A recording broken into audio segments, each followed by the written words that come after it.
I'm your host, Sudakshina, and today we are driving into a topic that sits right at the heart of large scale hospitality operational excellence. At Insight Success, we love conversations that go beyond theory and get into real world leadership and decision making. Today's guest brings exactly that perspective, having worked across some of the most complex hospitality environments in India and in Middle East. Joining us, Mr. Aditya Vaidya, a hospitality management professional and consultant with deep experience in corporate catering, offshore and industrial operations, and premium hospitality projects. His work focuses on building strong systems embedding food safety into everyday operations, managing large teams, and delivering consistent service no matter what the scale is. A very warm welcome, Mr. Aditya. It's great to have you with us today. Thank you for such a lovely introduction, Ms. Pooja, and it's wonderful to have here on this platform. This is Sudakshina here. So, Dakshina, okay, Yeah. I'm sorry. So, no worries at all. So, Aditya, you have worked across very different environments and scales. Yeah. When you step back and look at it all, how do you personally define operational excellence in large scale hospitality business? So, so basically, it's a very good question. So, when it comes to operational excellence in the large-scale hospitality industry, it is basically it's a disciplined approach where you have to deliver consistent, you have to safely and with high service quality outcomes, regardless of volumes and location or complexity. Okay. So it's not about just the efficiency, you can say, it's about the predictability. In large scale Correct. operations, unpredictability is the biggest risk. So, excellent means is you when you have your systems are standardized, you're having a clean accountability structures, and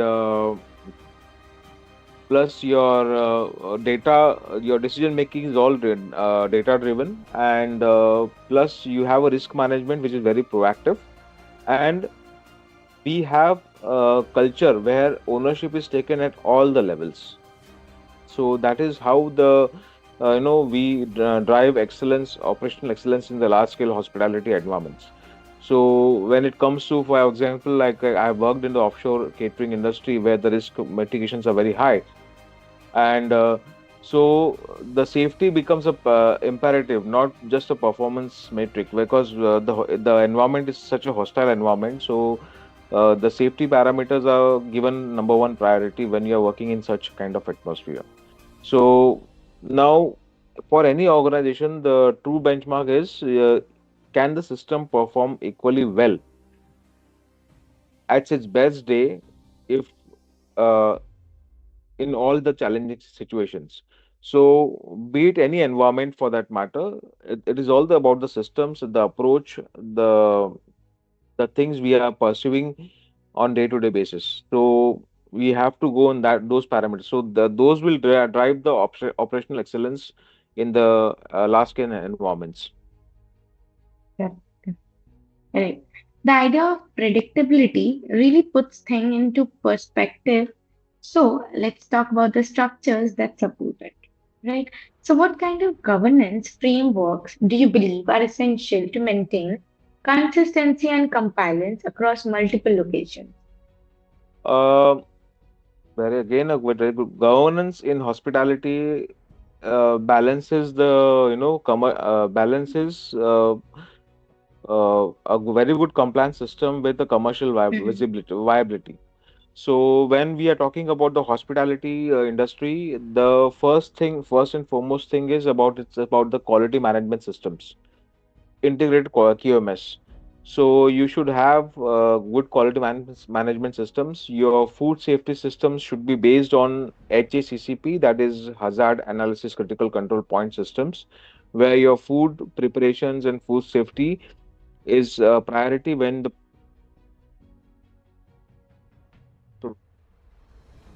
should adhere to what HACCP is all about, and the production should go into those following those systems. Then we have structured SOP hierarchies which goes at the corporate, regional, and site specific level. So, the SOPs are designed in such a way when it comes to the multi location hospitality operations, the SOPs play a vital role. Mhm. And it is has to be followed at all the levels, starting from the lower level to the upper management. Then we have the risk assessment and control register. So that needs to be followed. So when you are working in such a complex and large scale operations, the safety mitigations and the risk factors are very high. So we should have at all the given point of times at day-to-day basis, the risk assessment should be done before starting of any work. The safety Okay. precautions should be taken into considerations, and ensuring the safety of our clients and safety of our employees also should be there, and it has to be documented. So when we are talking about the system should be all the systems should be documented. Then a very important point I would like to highlight here is we should have uh, internal audit cycles which with measurable corrective actions. What happens is when you have the audit cycles going on, so wherever where the systems are going wrong, where some things are not right, we have to get it corrected on the spot and with the proper action plan. So that is a very key role, key vital, where regular audits, internal audits should be performed to make the systems appropriate and right at all the times. And it should be aligned with the KPIs. So KPIs is key performance indicators. So what happens is when the KPIs are derived, so objective, a goal objective is there for any kind of business. So when your KPIs are structured, it's already there. The goal is there, and we know we need to achieve those KPIs. So the goal is in front of you. So you work accordingly on that, taking all the systems in the perspective. Correct. And more importantly, when we are talking about the systems, it should not be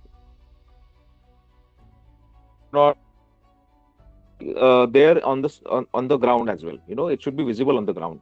So when it comes to the any leadership of the organization, it is very crucial that your all the it should they should adhere to all this compliances, SOPs, and everything, and ensure that these are practiced on the day-to-day basis on the ground, and with a proper monthly business reviews to be taken on a regular basis where the things are aligned or not.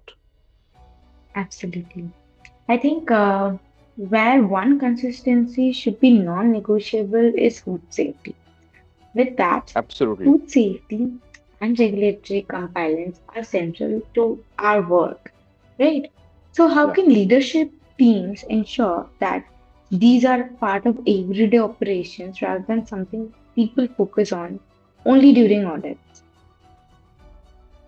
See, this is again regarding the approach. It's regarding the approach when it comes to the food safety. People take this as a cost, but it should not be taken as a cost. When we have systems in place, leadership mechanisms are Mhm. there, compliance scorecards are there, operational audits are there. It should be as a part of regular business operations. It should be embedded in that business operations. So, what happens is when the systems are in place and leadership is very serious about it, they have a zero tolerance policy on the compliance, entire compliance structures. So the systems automatically move. So your all the downline management follows it, and follows it with a clear objective that our leadership team is very serious about this food safety aspect and the systems in place. So they will not tolerate any non-compliance going forward. So their approach, the approach of the leadership is very very crucial over here, which gives a very good motive and objective to the downline team to move ahead in the operations. So basically, it is about the accountability, not the Correct. micromanagement, I would say. It is not about the micromanagement. It is about the accountability at Accountability. all levels, from down level to the top level. I So think, when yes. the so accountability is very crucial here. So when the accountability is assigned, so everyone follows it. Right. The leadership example with is the such with a the powerful, right? Yes, please continue. so it is about giving the authorities to the all the departments and going and they're taking the accountability of all the issues and with the defined standards. Simple, very simple as that. Perfect. Amazingly put up. So let's talk about the people who make these systems work every day. When you are operating at a scale, how do you organize things like think about workspace planning, training, and performance management? See, when it comes to your workforce planning, training, performance management as a cycle, when at a large scale operations, it is not basically simple HR activity, I would say. So the organization should be focusing more on the demand forecasting aligned with the occupancy levels and business cycles. So, for example, if a complex catering project is there, so how many people are we are going to cater to? How many? What is the size of the people we are looking at?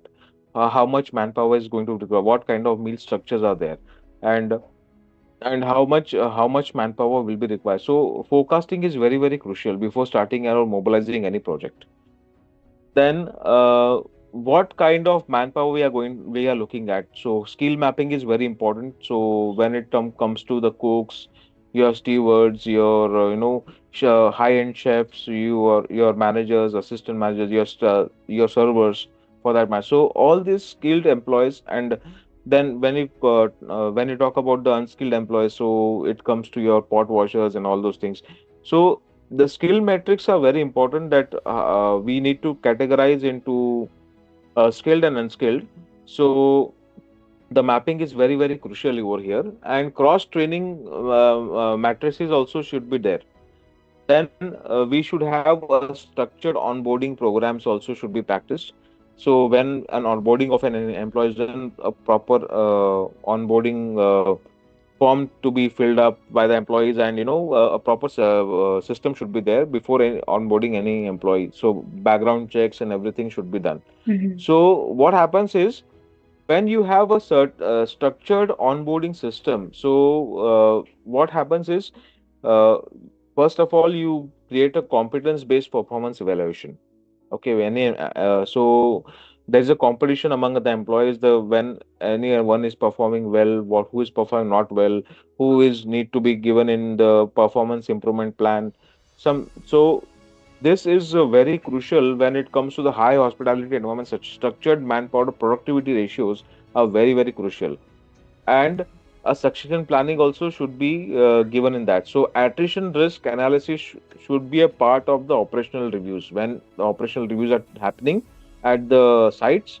So this analysis is very crucial, and training from classroom theories to situation based stimulation should be very crucial, Mhm. especially in the high risk environment. So when you're putting any situation in front of employees and giving the training, that gives a better impact than a classroom training session. So real time scenarios will be put in front of the employees, and they have to act accordingly.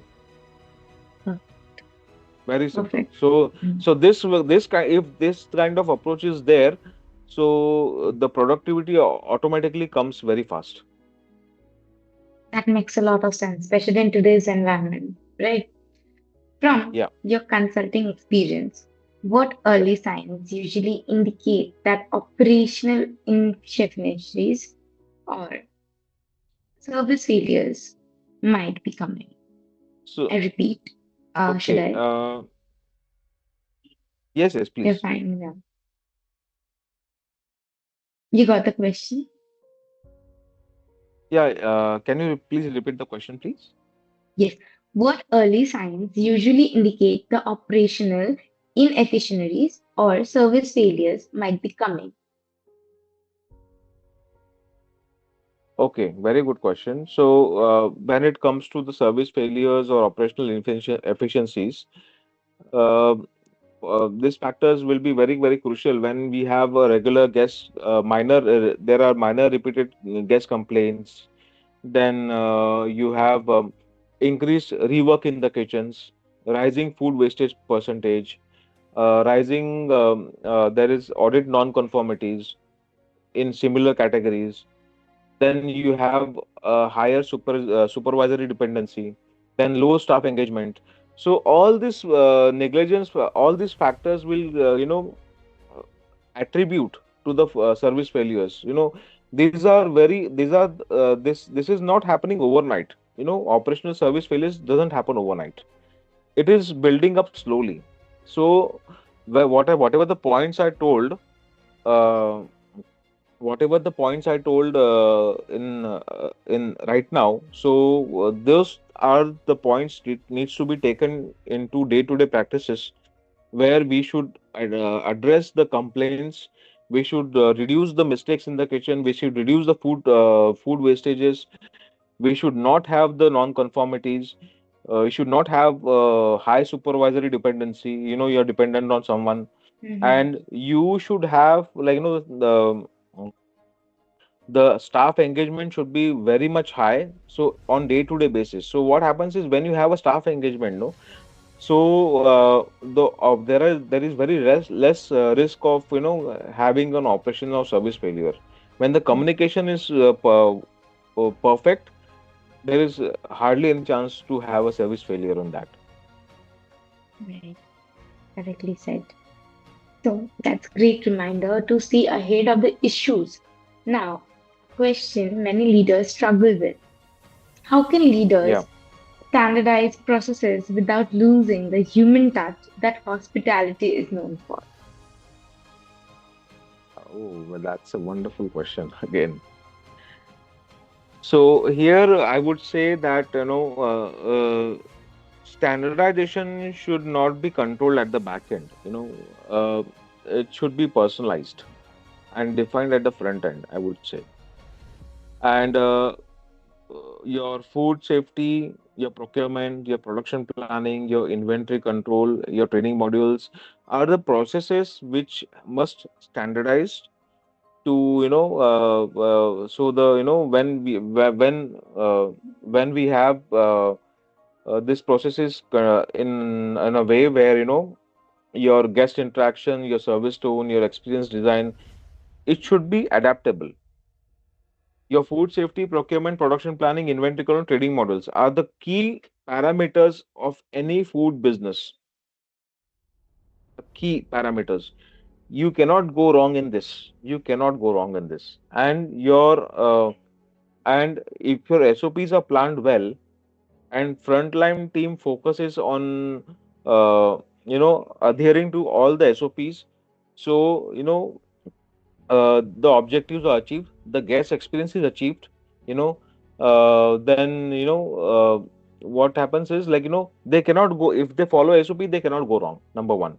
Number two is, instead of doing a firefighting on day-to-day basis, if the teams are aligned in such a way that, okay, we cannot go wrong in our hospitality business, the guest experiences, and have to ensure that guest has a wonderful experience of on all the parameters, on their safety, their food experience, their overall experience. Our processes are in line, everything is taken care of. So what happens is, the objective is achieved very nice. If the objective is structured with flexibility, control processes can do enabling creative delivery at the given operation site. So what happens is, your processes are intact, your team is aligned, your guests are happy,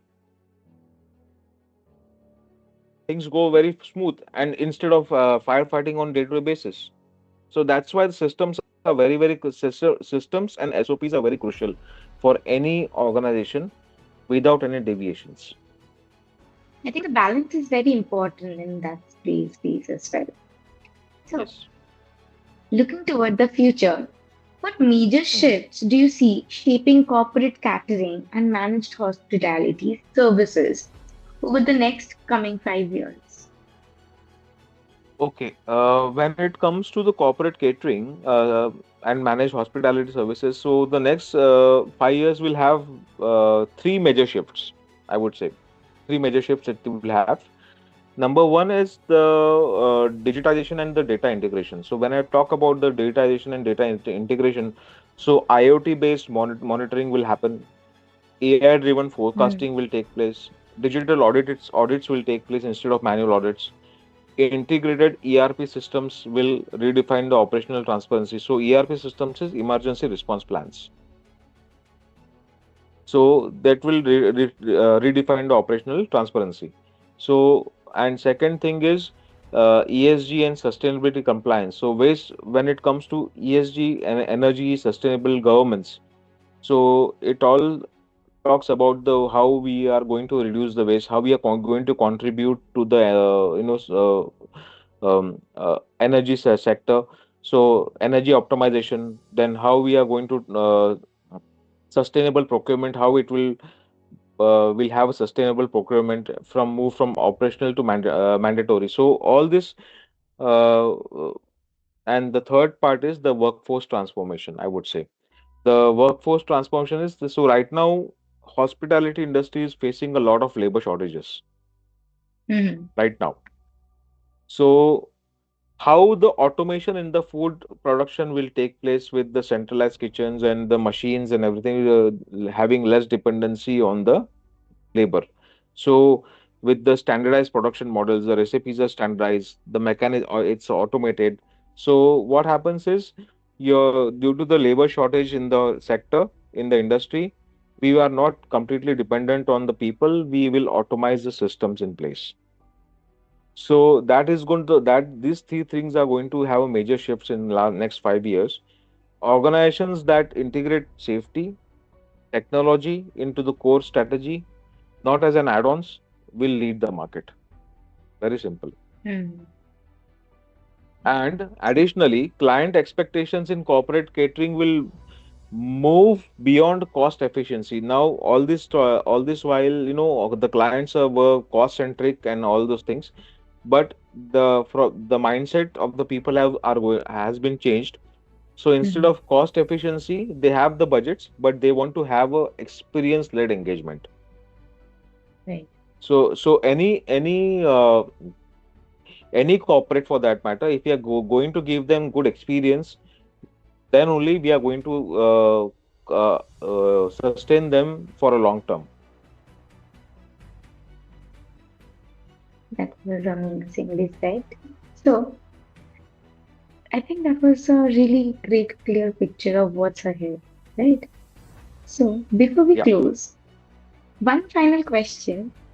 After managing some of the most demanding hospitality environments, what does perfect service day look like for you?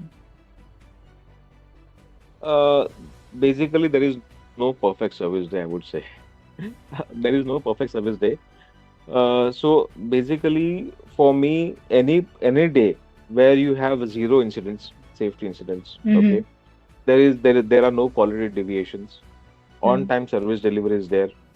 There is a team motivated, teams are always motivated.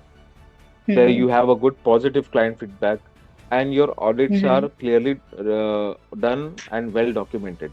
You know, when your systems are in place, when you don't we do when your all the procedures and systems are followed, and you don't have complaints from the clients, and your team size is motivated, and so when so that is that is the day you can call it as a perfect service day. So if any of the this whatever I mentioned uh, gets neglected or gets deviated, so then your perfect service day goes to a firefighting day.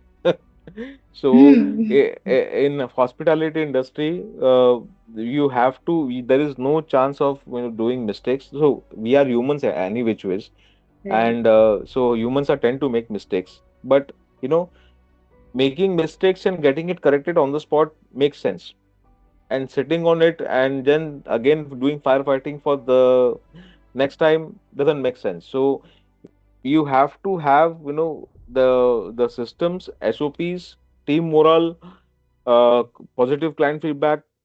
If you have all this with zero incidents, your employees are safe, your client is safe, your systems are properly documented, then that's it. So your day, that day is your perfect service day, I would say. So it should not be, most importantly, it means team ends when the team ends on the day feeling proud, they are not exhausted or reactive. Simple. They feel proud that we have given our best, and we have everything what we have received at the back end, and they are not exhausted or they are reactive for that matter. That was wonderfully said, Aditya. Thank you very much for sharing your thoughtful and experience-driven insights. Your perspective Thank you. really highlighted what operational excellence looks like behind the scenes. Thank you very much. It was a pleasure. It was a pleasure, and I hope the leaders in the hospitality, they took take this insights on a serious note, Definitely. because what happens is, like, if any of the aspect is not taken on a serious note, just to Mhm. make profits or something like that, any of the things are not taken into a serious note, then definitely that's going to backfire Right. sooner or later. Mhm. Right. Thank you very much. Okay. Thank you so much. And thank you to our listeners for joining us on the Inside Success podcast. Stay tuned for more such conversation with our leaders who are shaping the future. Until then, next time. See you. Stay tuned.